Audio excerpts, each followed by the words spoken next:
Welcome to Man Does Tech, where I solve the problems you didn't even know you had. In this video, I will show you how to open your Ford Expedition key fob. First, you'll need a small flathead screwdriver or even a coin. Look for a small indentation or slot, usually on the side or bottom edge of the fob. Carefully insert your chosen tool into this slot. With a gentle twist or prying motion, the two halves of the key fob should begin to separate, revealing the internal components. This initial step is quite straightforward. Once the key fob is open, you'll see the circuit board and the small coin cell battery. Most Ford Expedition key fobs use a CR2032 battery, which is a common size. Gently pry out the old battery, noting its orientation.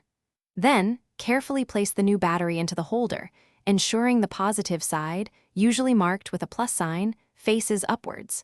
This ensures proper contact and functionality for your remote. Now it's time to reassemble your key fob. Carefully align the two halves, making sure the internal components are seated correctly.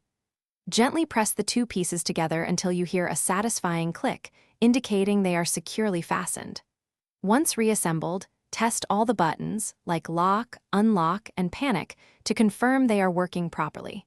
You should notice an immediate response from your vehicle. To keep your key fob working optimally, here are a few helpful tips. Always have a spare CR2032 battery readily available for when your current one runs low.